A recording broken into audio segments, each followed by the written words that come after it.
Your experience is your experience, right? It's whatever you are giving the time to. But would you say your experience is your experience? Or would you say it's your experience? It's your experience. We'll be right back. Okay. So, but you know what I mean though, right? Yeah. How much, like when people come to LA and they go, I went to Disneyland, it was raining, we were here for 4 days. LA fucking blows. You go, well, you came on the worst time. The weather sucked because it could sense your shitty attitude you brought on the airplane. And you were here for 4 days. You didn't give it a chance. So that's how I feel I am with Clubhouse. Dating you seems like a nightmare. It's awesome. Like every 30 seconds you're a different person. You're like, I know I'm Elmer Fudd. Well, first of all, do a good Elmer Fudd. I'm like, I don't even know what Elmer Fudd sounds Here's like. why I'd be a nightmare. I'd constantly be correcting your impressions. An impression corrector. Oof, nothing worse. Kiefer Sutherland is going to play that on Fox next year. Remember those noises? Remember when people used to do that? Yeah. And would drive you crazy? Yeah. Dating me. Anyway, so that was a very real statement. But it's always fun. It's always Here's why. Don't you think comedians shouldn't date each other? Who? Comedians?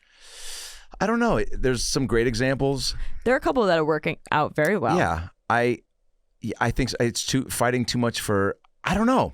I think there's a balance between like fighting for airtime, but then also like constantly trying to like, the good times are, but then from my experience with some of the people I know that have dated and it's not worked, there's someone's eventually gonna do that. And then the people that I know, that shattered it. So you got to be secure if you're the one that's like, yeah. Hey, I'm trying to, if you're like 6'2", financially secure, have a job, a car, possibly a place to live, would that kill you? Can you meet a guy? Are you meeting these guys on Clubhouse? Oh my God. Have you gone on Clubhouse dates? I'm not trying to brag, but I'm getting hit up so much. Good. It's annoying. Yeah. It's annoying. I'm working. I have been very active on my professional life and have not even gone on a date in over 4.5 months since the quasi breakup. Yep. I'm just focused and it's worked in my benefit, Can you explain? I cut you off. We can go back to Clubhouse. About Clubhouse, what you said you wanted to tell me about. I love Clubhouse. Yeah.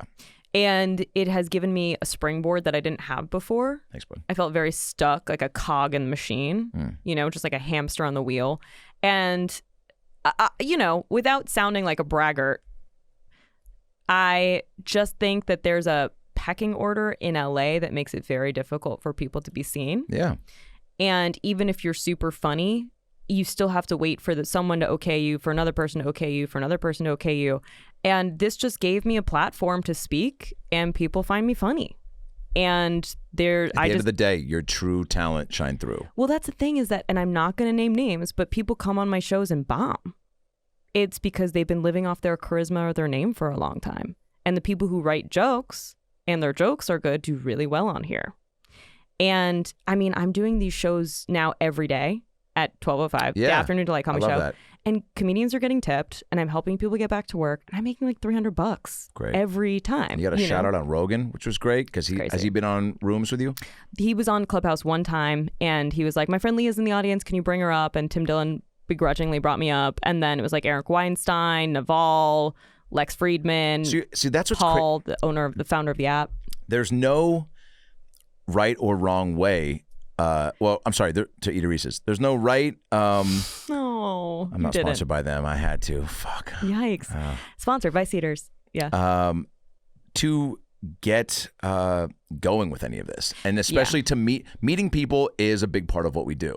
And you found this like avenue to do it in a way where it's like, I mean, that is so crazy. Where it's like you and Joe probably haven't kicked it socially, right? A couple times at the store. Yeah. Okay. Yeah, at the store. Right. But, now he moved to Texas and it's super limited. I think Joe's really awesome. Yeah. Every conversation I've ever had with him, I've loved. Yeah, he gets it. He gets it. Yeah. He's a true artist and businessman. I'm still laughing at how fun that was. Hey guys, Adam Ray here for the About Last Night podcast. Hope you enjoyed that little ALN highlight, that little freebie tidbit. If you want to see more highlights, clips, animations, and episodes, click right there. Click right there and get all the free ALN goodies your heart can muster. And of course, subscribe to the show by clicking the ALN logo right there. Do that. It's easy. See you next time. Peace.